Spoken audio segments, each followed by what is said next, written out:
And after a couple of weeks off, because the schedule's getting a little bit hectic right now, the Belleville Sens podcast is back, Season 2, Episode 6. On the Belleville Sens Entertainment Network, David Foote and Brock Ormond here, and lots to catch up on, Brock, with a couple of weeks of action now come and gone.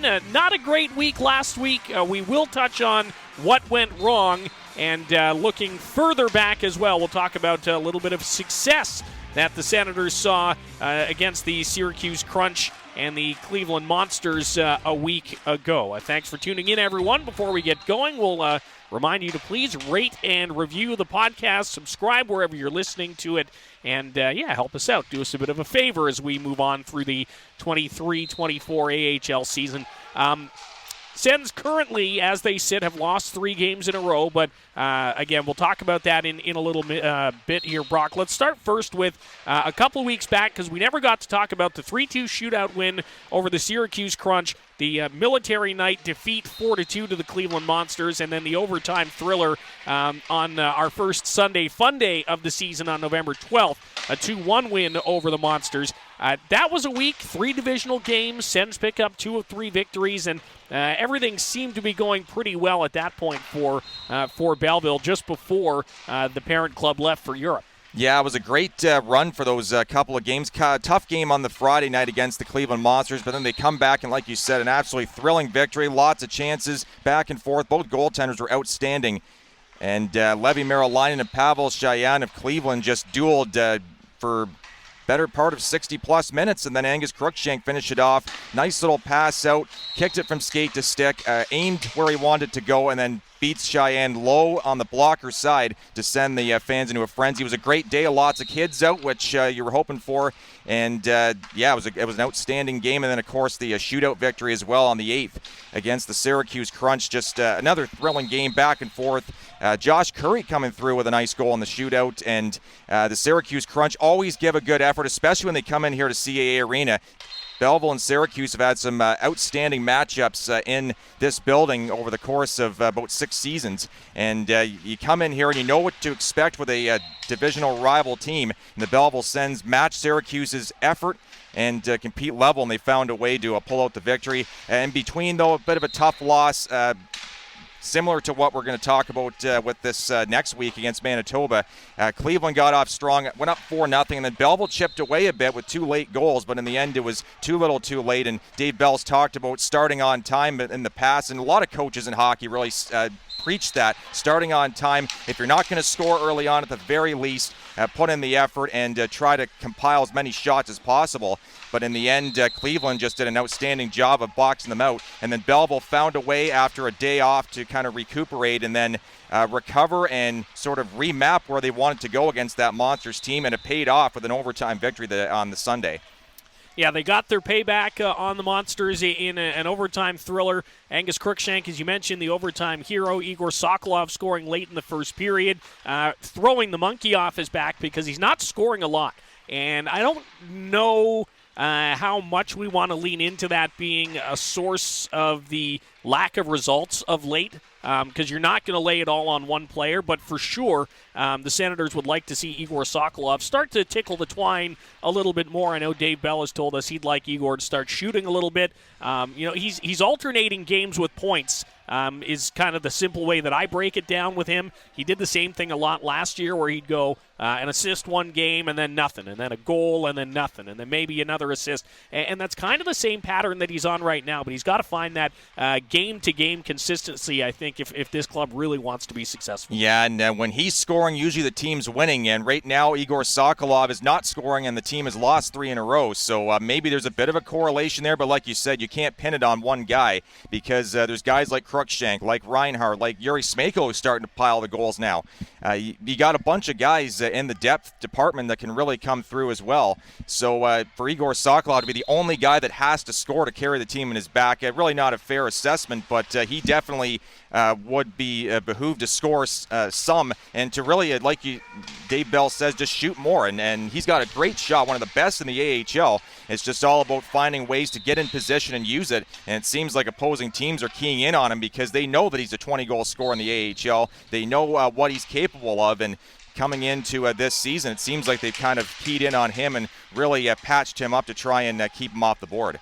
All right, some poor show management on my part because I forgot to tell the listeners who else we're going to hear from this week, along with breaking down these results. Coming up in our next segment, we'll have a couple of interviews for you. One with Boko Imama, who as we'll talk about, scored his first goal as a Senator in his basically hometown in Laval last Wednesday. And then we'll also hear from Patricia, Guernsey, and Kristin Crowe, who are our guests of honor, if you will, at Hockey Fights Cancer Night last weekend. We'll hear more about their stories, and we'll tell you again how you can continue to bid on the game-worn Hockey Fights Cancer jerseys that are up for grabs supporting the Belleville General Hospital Foundation. So with that, let's get into a week that we really don't want to talk too much about, frankly, I think, or need to talk about too much, given that it's only a dozen games or so into the season, and the Senators have 3 more big games coming up here as they hit the road. But last week, Senators go into Laval, a building where they've had tremendous success over the last couple of seasons at least.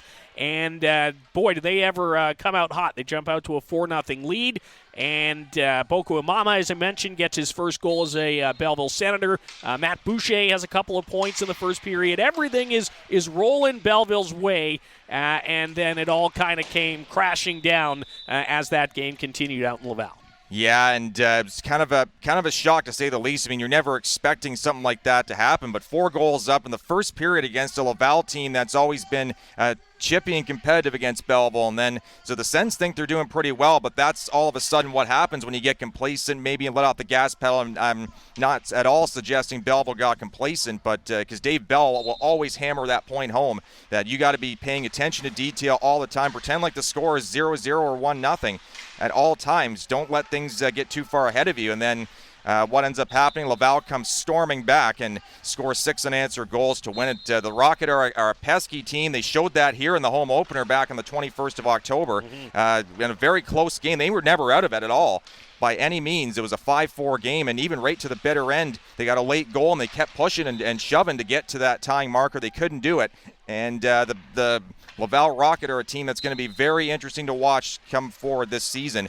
They still have, Belleville still has 10 more games against them, so be prepared for another epic war of attrition between these two clubs. But Laval caught round 2, and now Belleville will see what kind of a response they have next game, because that's going to be in the back of their heads. Yeah, it's been an interesting start for the Laval Rocket. Went 0-4 on their 4-game homestand to start the season, but now they're starting to turn it on a little bit, and we've seen now firsthand what the Rocket can be capable of, and maybe a little bit of a hangover from that loss coming into Friday night against the Manitoba Moose. A little bit of a script flip, where this time it was the Moose jumping out to a 3-0 lead, and it took until late in the third period for Yuri Smakel to score a couple of goals and get the Senators back within 1 and not doing enough to get the victory. And then Hockey Fights Cancer Night on Saturday, just a forgettable game, to say the least. The Lehigh Valley Phantoms come in here and rout the Sens 8-1. Angus Crookshank had the only goal, assisted by Cole Reinhardt, who was injured in that game, and Max Gannett.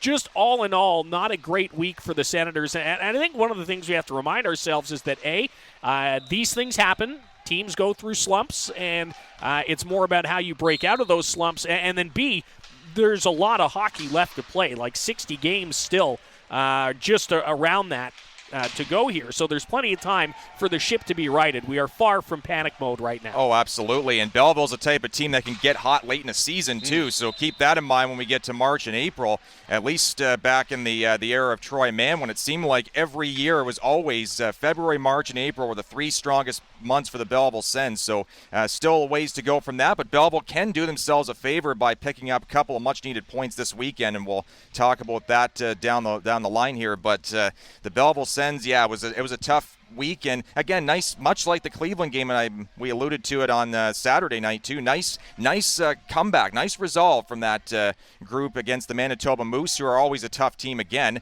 Go up 3-0, and then Belleville scores 2 thanks to Yuri Smakel in the third period, who just keeps improving with each passing game, and in the end it was another close loss. But then they come in, and you think maybe they got a shot to try and really dismantle that Lehigh Valley Phantoms team who they lost to back in October. Instead, Lehigh Valley comes out strong, although to be fair to Belleville, they actually had a pretty good first period. That seems to get lost in the shuffle when it was 8-1 at the end. But Belleville got off to I would say a pretty strong start. Looking up in the booth and seeing them playing so strong, keeping the shots close. But what happened was one goal in the final minute of the first, another one 10 seconds into the second period, and then a turnover behind the net that led to the third Lehigh Valley goal. That pretty much sealed the deal, and then Angus Crookshank ends up with the lone Belleville goal on a review. It had to go to a review because it just tucked under the crossbar. But then the Lehigh Valley Phantoms come storming back with two more quick ones, and Belleville just pretty much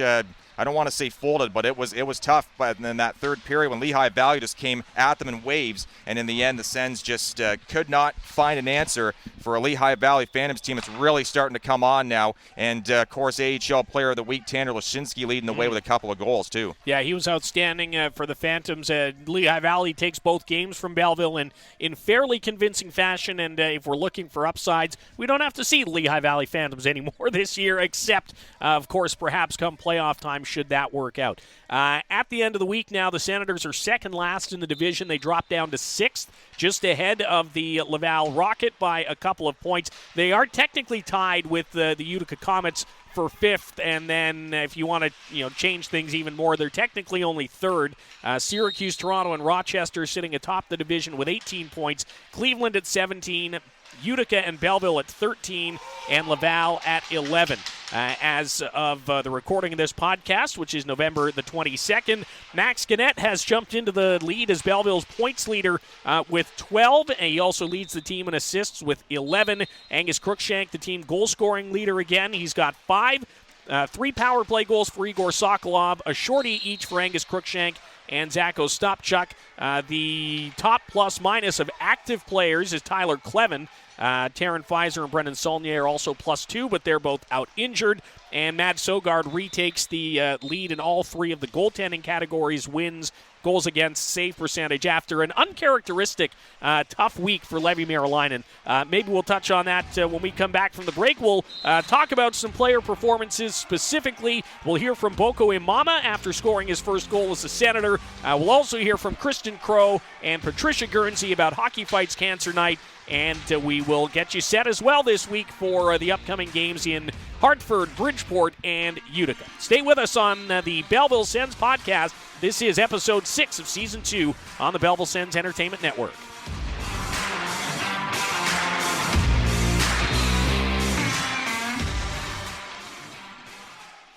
Cheer on your home team, the Belleville Senators. Edge of your seat action. Out for Max Gannett. He'll fire and scores! Saturday, December 2nd, 7 p.m. Your Sens play the Rochester Americans, AHL affiliate of the Buffalo Sabres, for Gleaner's Food Drive Night, presented by Rosebush Energies. Bring a non-perishable food item. Full details on ticket options and more at BellevilleSens.com. Go, Sens, go!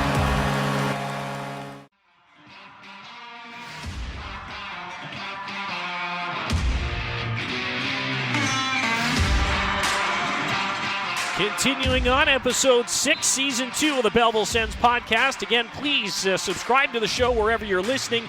The schedule's getting a little hectic, so the episodes are coming a little less regimented, not necessarily every week.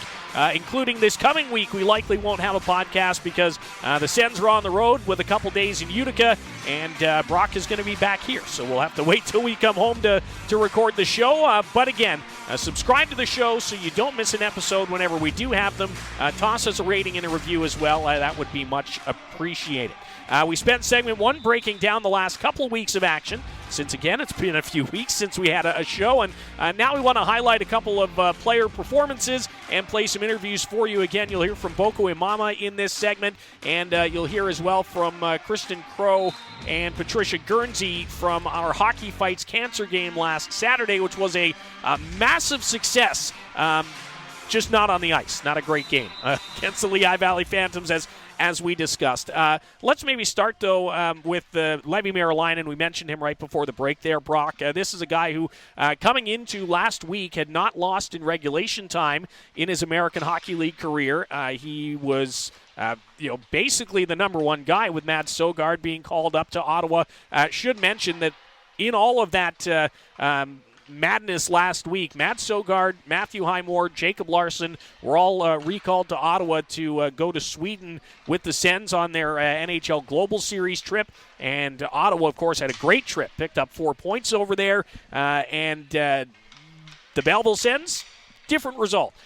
With that in mind, how do you feel about Levi Merilainen right now? Like, he's still here. Sogi's back, Mando's back, and Levi is here as well. I don't know if they're going to send him back to Allen. I think they'd like to see him continue to get some seasoning here, because despite a rough week, which we know all teams and players have, he has been solid for the Senators early in his AHL career. Yeah, he'd be deserving of staying here for sure, but it depends. All really depends on what will happen and what they choose to do, because the Allen Americans would certainly love to have him back to get some reps, but Kevin Mandolese was just there as well. So we'll see how it transpires. But yeah, it's going to be a bit of a crunch now in the crease with Sogard, Merilainen, and Mandolese back. Three really strong goaltenders that deserve some time, and all three of them got NHL time with the Ottawa Senators last season as well. So yeah, Levi, he had a bit of a tough couple of games.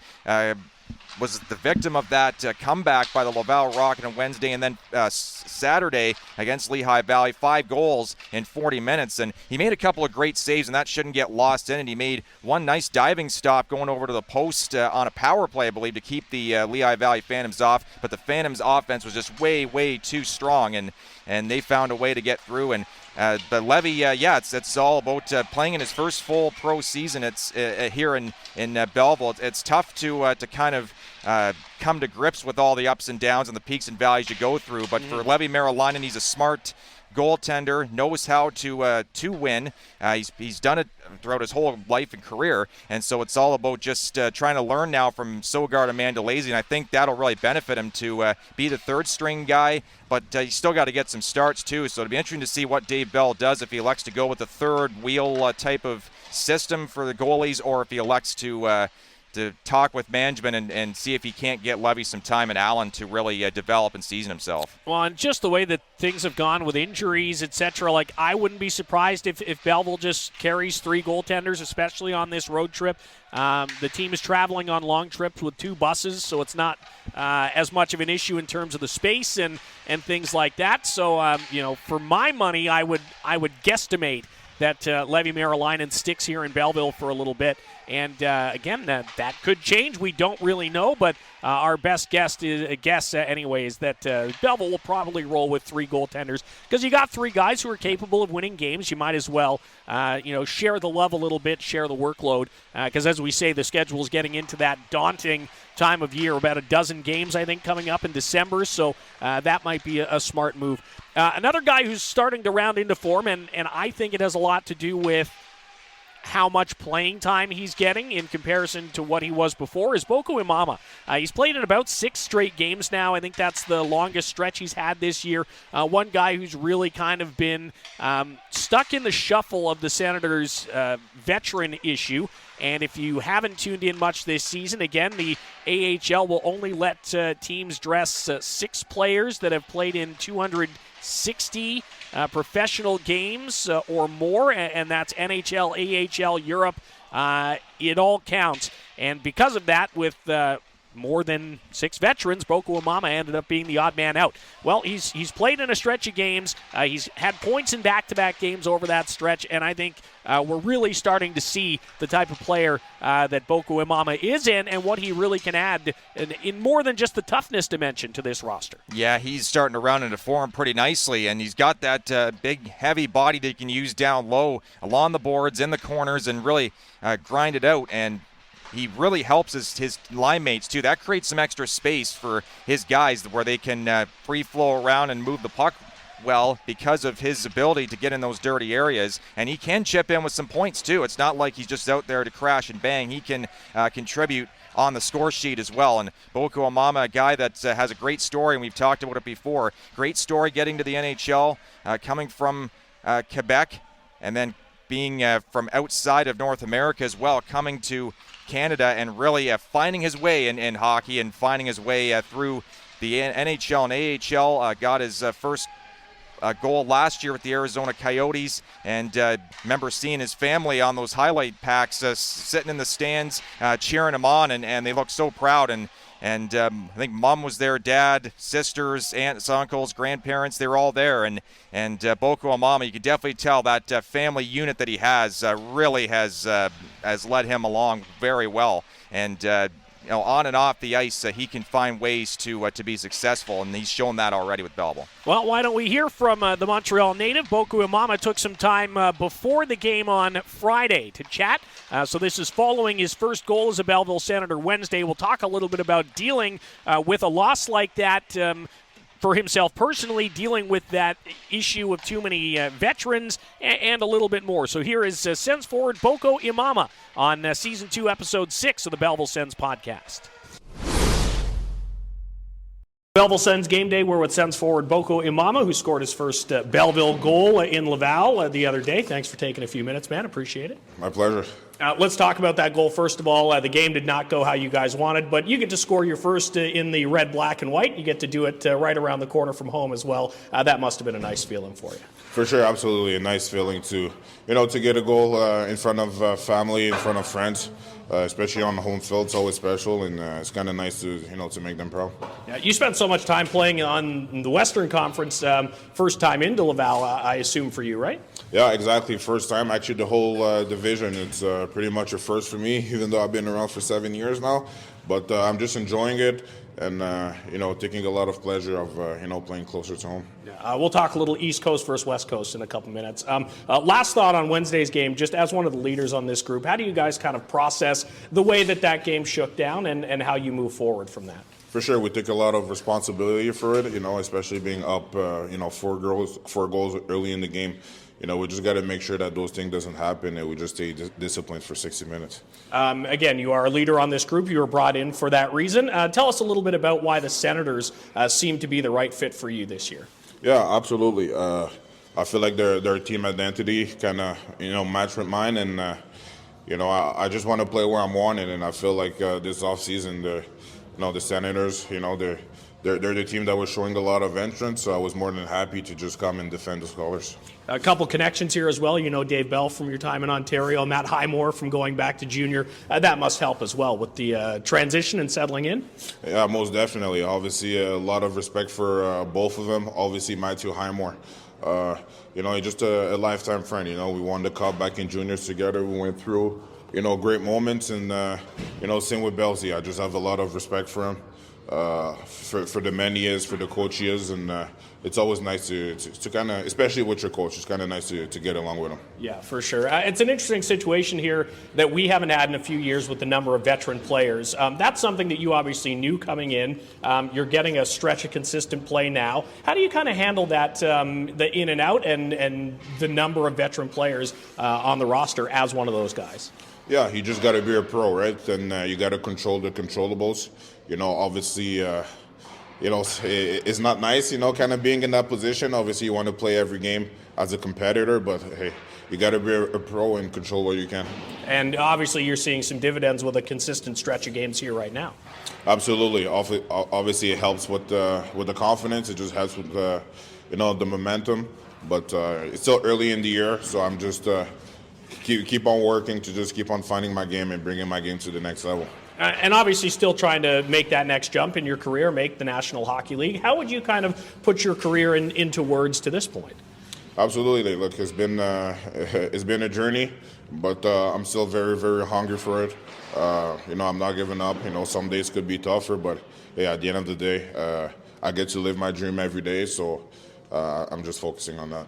You've only had a brief spell here in the Eastern Conference. How have you found the comparison, maybe compared to what you're used to in the Western Conference? Yeah, absolutely. Maybe more on the of the tough side. Obviously, I would love to get a little bit more fights. As I can say, at the end of the day, that's my role. But overall, it's been good.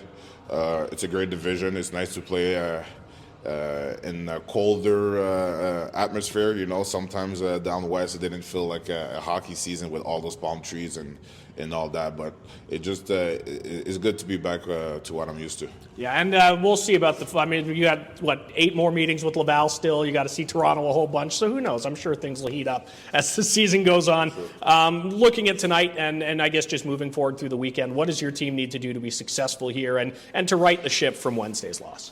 Absolutely. We're going to be going right from the get-go, and you guys will see a team that will work for the whole 60. Yeah, well, we're looking forward to it. Looking forward to seeing you play the rest of the season. Thanks for this, Boko. Appreciate the time. Yes, thank you, David. Sens forward Boko Imama. We're back on Belleville Sens game day in just a moment for Deer Haven Farm and Garden. Sir. So there's Boko Imama from last week before the game. Again, an imposing figure, a little bit intimidating, a lot might say, but really nice guy to chat with. Kind of understands his role, obviously, and seems really happy to be here playing in Belleville, playing in Canada, and playing with an old coach of his in Dave Bell. Yeah, and he talked about it in the interview, too, saying that he really respects Dave Bell all the way around, and it really helps him get along with his coach, and it's always important to have that kind of a great relationship and great rapport where you can go back and forth and have that kind of a relationship.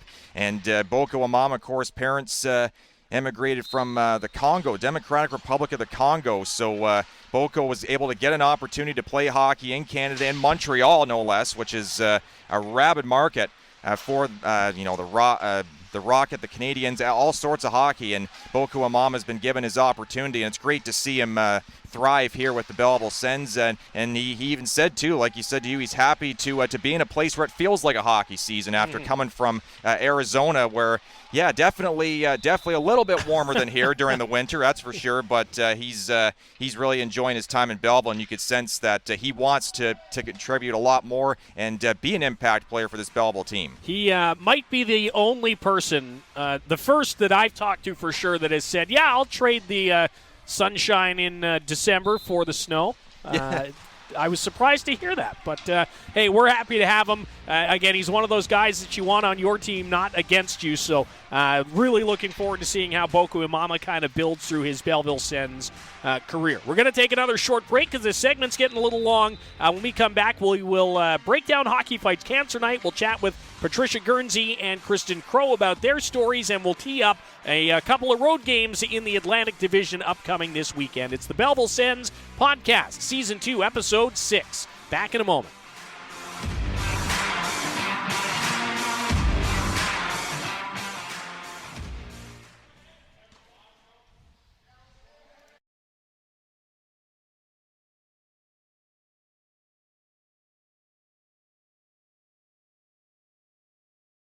Cheer on your home team, the Belleville Senators. Edge of your seat action. Chartier with a shot. He scores! A Chartier shorty opens the scoring. Saturday, December 9th, 7 p.m. Your Sens play the Grand Rapids Griffins, AHL affiliate of the Detroit Red Wings. It's the annual teddy bear toss for Belleville Firefighters Toy Drive. Bring a new stuffed toy. Throw it on the ice. Full details on ticket options and more at BellevilleSens.com. Go, Sens, go!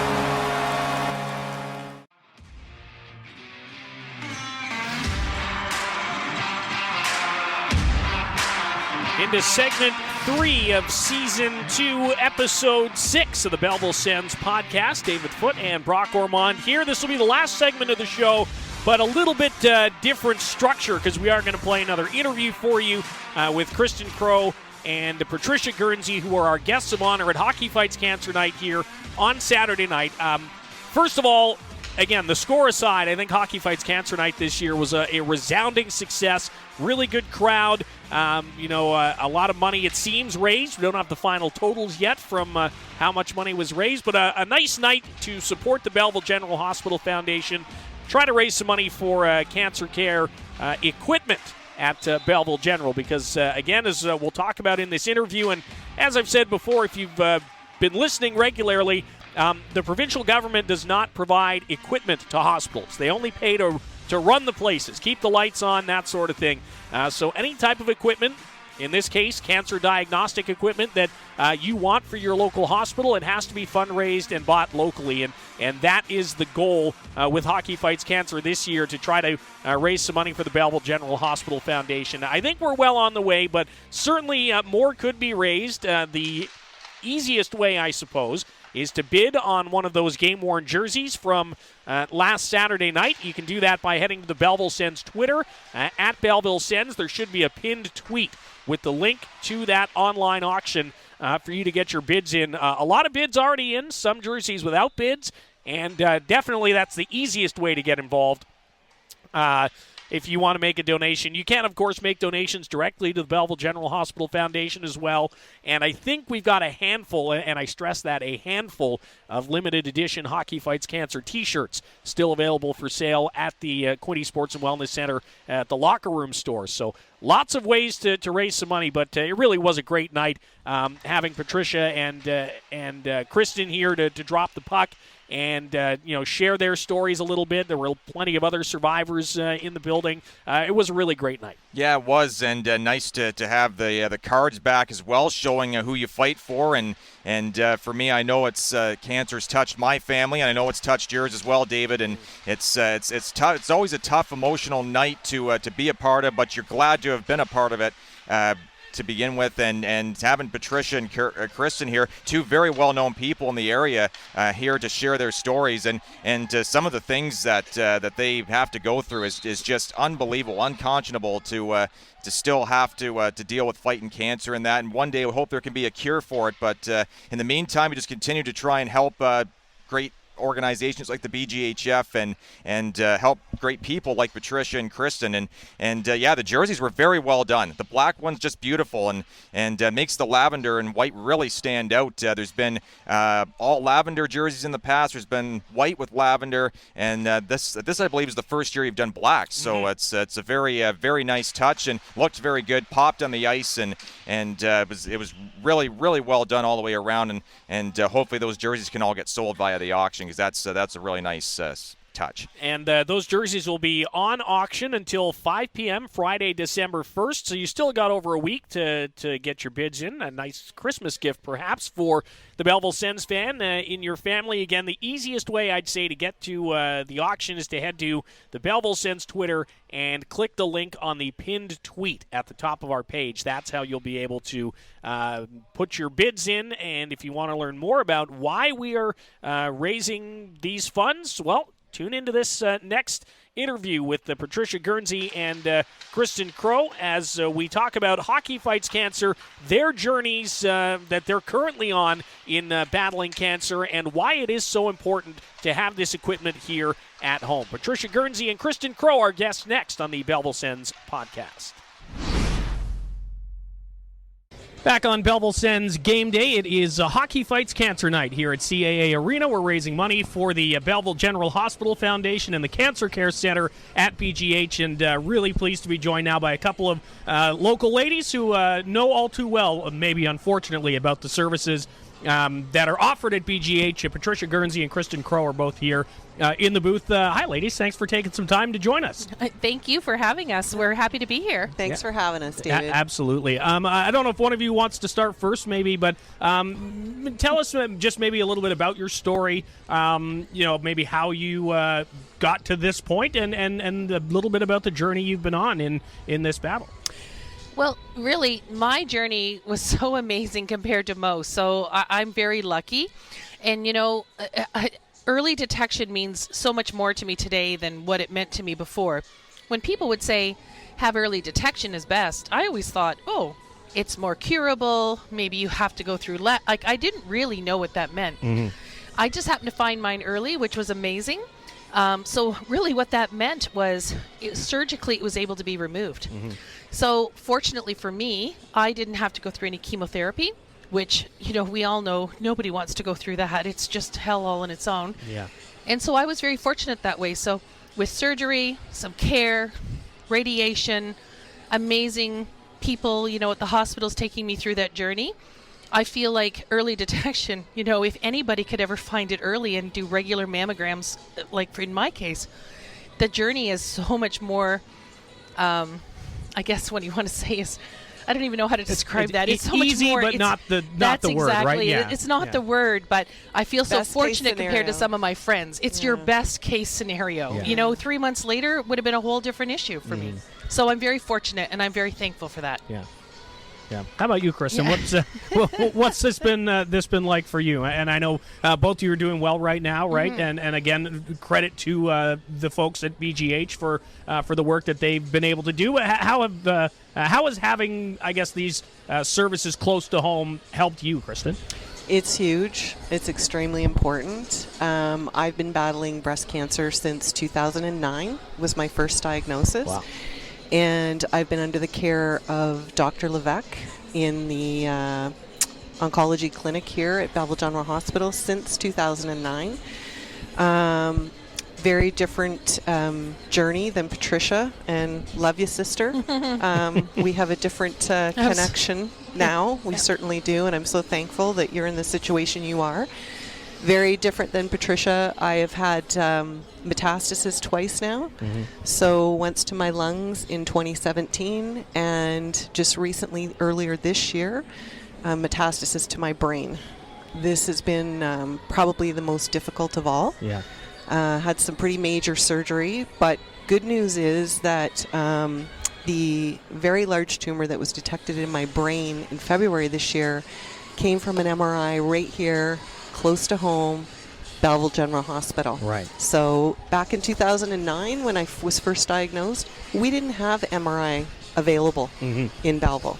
So thanks to the generous donations from people in our community, we now have that type of technology and great cancer care close to home. Yeah. So I'm doing well.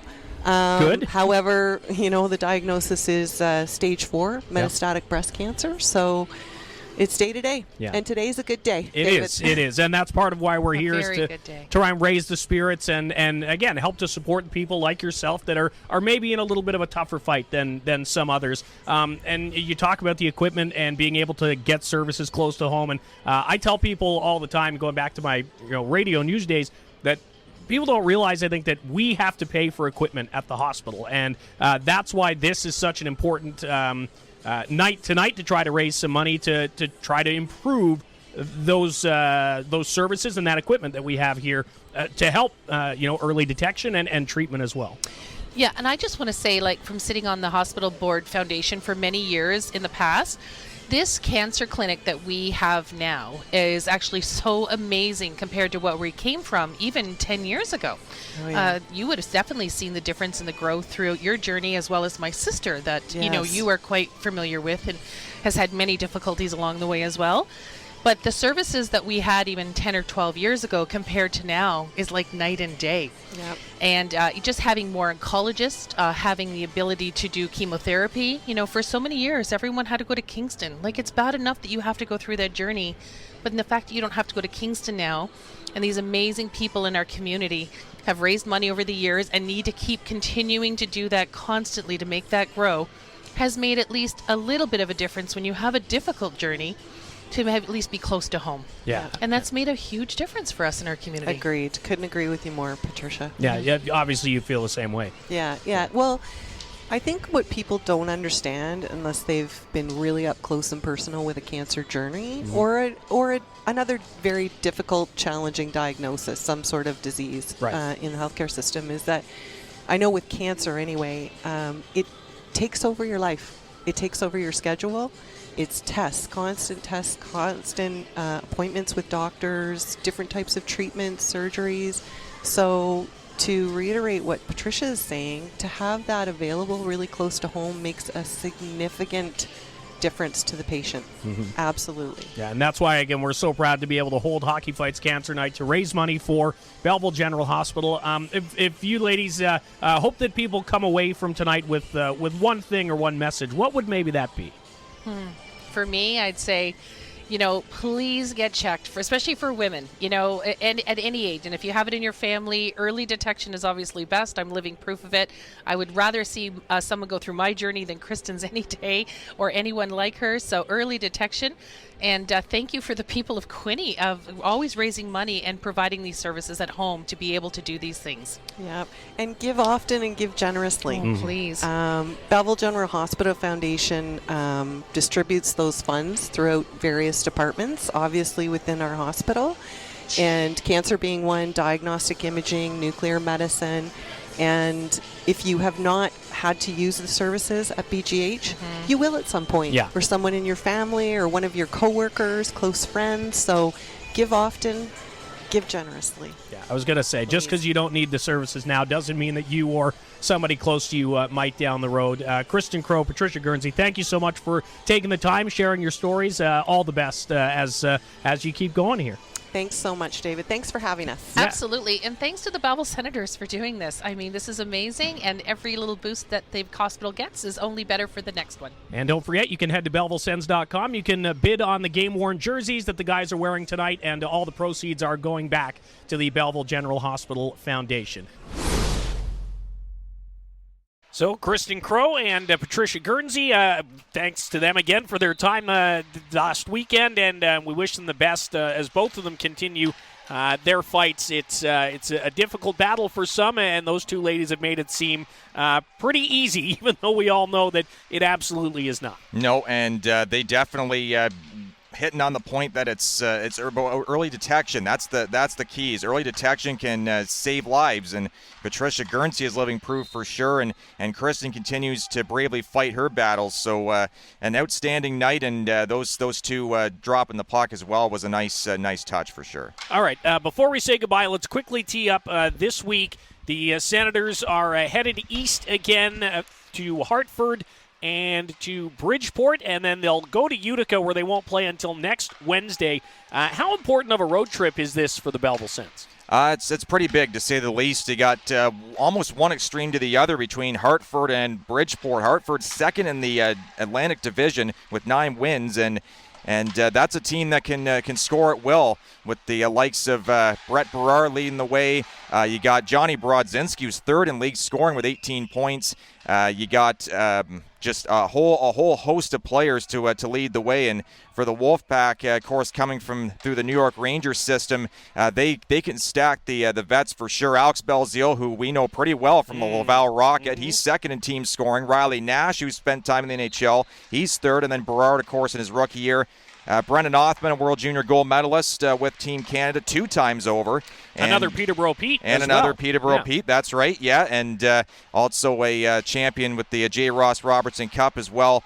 And, they got a lot of guys that can really expand their offensive capabilities. So the Wolfpack will be a very interesting team to watch. And then the Bridgeport Islanders, that's a team that if any game's going to be a grit and grind type of contest, it's going to be that one on Sunday afternoon. Bridgeport does not score a whole lot. Ruslan Ishikov leads the team in goals with 5. That's it. And everybody else is kind of behind the pack. So the Belleville Sens would love nothing more than to take advantage and get out to an early lead and try and force Bridgeport's hand. Because, like I said, the Islanders are a team that don't score a whole ton, so it'll be all about defensive play for them, and Belleville's going to try and bust through that. Bridgeport's sitting with 5 points last in the Atlantic Division. It's a 7:30 start on Saturday night in Hartford, so we'll be on the air around 7:20 from the XL Center, the former home of the Hartford Whalers, and one of the probably least favorite spots to visit for a lot of broadcasters in the league. The catwalk is just that. It's way up there. It's dusty, it's shaky, and it's a little nerve-wracking, but we'll get through it, and you won't notice any of that when you tune in on Saturday. Sens have to deal with the same thing they did last time they went to the Atlantic Division, and that's a quick turnaround in between games. They'll play Saturday in Hartford, drive to Bridgeport, albeit not as far of a drive as they had to do the last time, but they have to play 3 p.m. on Sunday afternoon. We'll be on the air around 2:50 from the Total Mortgage Arena in Bridgeport, Connecticut. I think the Sens just have to get back to the way they were playing 2 weeks ago. We talked about those positives earlier on in the show. This team has proven that it can score, that it can play good defense, and that it can compete. And that's probably been the highest quality of this group is its compete level. But you get Matt Highmore back, you get Jacob Larson back, you get Matt Sogard back, you get who else came back on the blue line? Tyler Clevin is back, and then you sign Oren Centazzo to a PTO, a guy who's got over a point per game in the ECHL in his career. Played 15 games with the Marlies last season and was noticeable. So I think, and judging from what we've seen here at practice while we're recording this week, the mood seems up. The guys seem like they're getting prepared. And, again, if they can execute the game plan that Dave Bell puts in front of them, I think they'll have a successful week here on the road. Absolutely. And a team that can score. They have the ability to score goals. And it's just, again, paying attention to detail and triggering guys that can put the puck in the net like an Igor Sokolov. And of course, not putting too much pressure on him, but if Sokolov in particular can have a big weekend with maybe a couple, 3 goals, then he'll put his team in a very, very good spot to succeed. And mentioning or touching on Utica as well coming up on Wednesday, that's going to be a very interesting match. These two teams are tied in points with 13, 5th in the North Division. So the Utica Comets are always a team that can be closely watched because they have a good balanced attack that are never predictable one game to the next. And so strategy-wise, the Belleville Sens match up, I think, very well against that team. It's the first of about 6 meetings or so between these two teams, so it should be that should be a very good night as well next Wednesday night. And that game next Wednesday night, I believe, is the traditional 7 p.m. start. It is, so it'll be 6:50 on Wednesday. Once again, 7:20 on Saturday, 2:50 on Sunday, and 6:50 on Wednesday in Hartford, Bridgeport, and Utica, respectively. It's a big week for this team. It's a good opportunity to reset, refresh, get on the road together as a group, build some more camaraderie, and try to turn things around before you come back home. We talked about Hockey Fights Cancer Night. The next few home games coming up in December will also have some charitable aspect.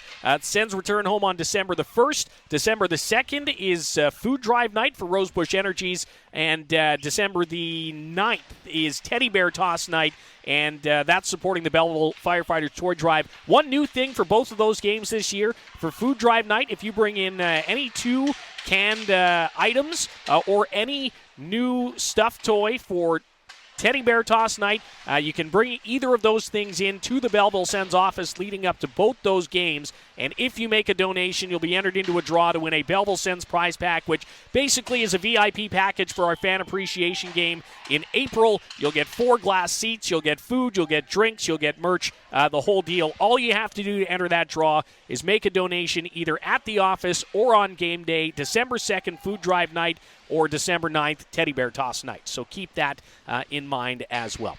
With that, we might as well wrap up this episode of the Belleville Sens podcast as we get set to hit the road. Again, no episode next week, so stay tuned to the Belleville Sens socials to get all the recaps. If you're not on the mailing list and want to be, head to the Belleville Sens website, bellevillesens.com. You can get on it there.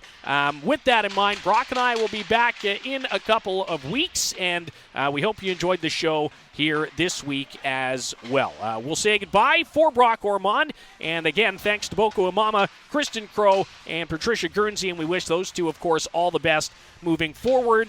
Bidding is open till December the 1st for those Hockey Fights Cancer jerseys. So make sure you make a nice, large bid and make a difference in the community and get your hands on some exclusive memorabilia. David Foote, thanking you for listening. We'll talk to you in a couple of weeks on the Belleville Sens podcast.